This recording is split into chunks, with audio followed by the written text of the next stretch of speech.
So, hey, you guys, I hope everybody's having a great day.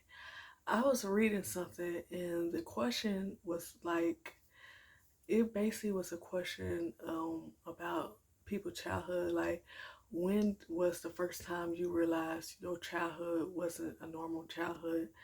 As in, like, it wasn't right what you was going through, like, other kids wasn't dealing with what you was dealing with. And I could relate to that because I was like, dang, the first time I realized my childhood was a normal childhood is when I first took a stand towards my aunt, and I was like, uh, I think I ran away. I ran away because I was on the phone with my friend. I was telling her like the things I was going through. I was sneaking on the phone, and she was like, "Yeah, you don't need to be there because you shouldn't be getting hit, da da da, abuse."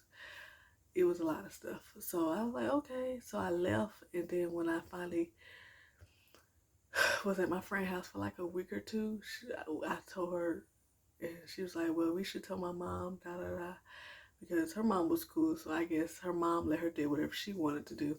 So she said we should tell my mom and we should call the police. So after 2 weeks, I finally, her mom let me chill at the house, and then uh, I guess eventually I told her mom what was going on.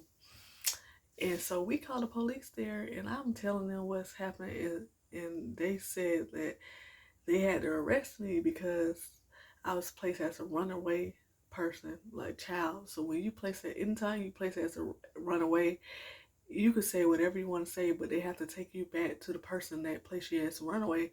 And I was telling them like she be hitting me, she be threatening to kill me, she be hurting me, all types of stuff, cut my hair off, all types of stuff.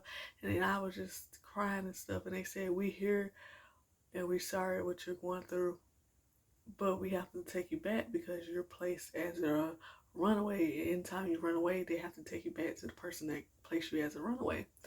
So I had to go back, and when I went back, mind you, y'all, I understand. Maybe I should got my butt cut because I left. I've been gone, but she cut all my hair off. I had to sleep in a cold hallway, and like I don't think I. She didn't give me no cover, and it was cold during this time. And she just was hitting on me, calling me all types of names, everything but a child of God. It was just so horrible, calling me ugly, saying nobody gonna want me. It was just a lot of stuff. She was doing that before, but it was just terrible in that moment. It was worse than I ever did because I think I was the only child that never took a stand towards her. I was always like, "Yes, ma'am," da da da. I was very respectful. She was just crazy like that. And I have forgiven her, so I have no hatred in my heart. I'm a forgiving person.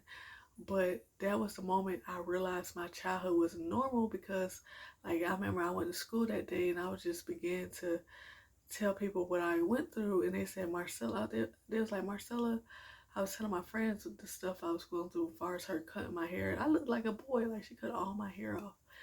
And, like, my clothes was back. It was just a lot going on. And it was like, "Marcella, this is not normal. This is not normal. Like, we don't go through this. That's abuse." And I was like, "Really?" I was like, "I thought everybody go through that." They was like, "No." So I went to like the school guidance counselor, and they also took me to like a teacher first. That and she could not believe I was experiencing that. Most teachers don't believe the abuse because they sometimes people parents act like they're such a wonderful person. She's like, "No, not her."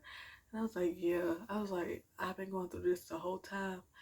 And from that day forward, I never went back to that house. I was in a children home. I was in foster care. I never went back.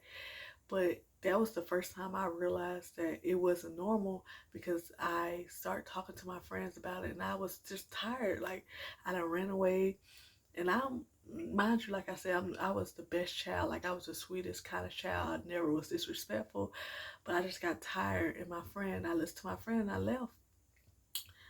And that was the first time I think I ran away. That was the first time I ever ran away. But after I left and I came back, she went crazy. Like, she was already acting crazy, but I guess that was the icing on the cake by me running away. But I just didn't know what to do, you know what I'm saying? But after that, she really showed her natural colors, and I'm glad she did because I was able to tell others. I was able to speak up.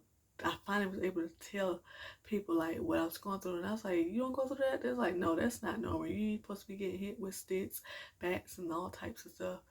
And I was like, "Wow." I was like, "Dang, I could have been spoke up if I knew I would have been out of the situation sooner." But that was the first time when I realized my childhood wasn't normal like everybody else. So yeah.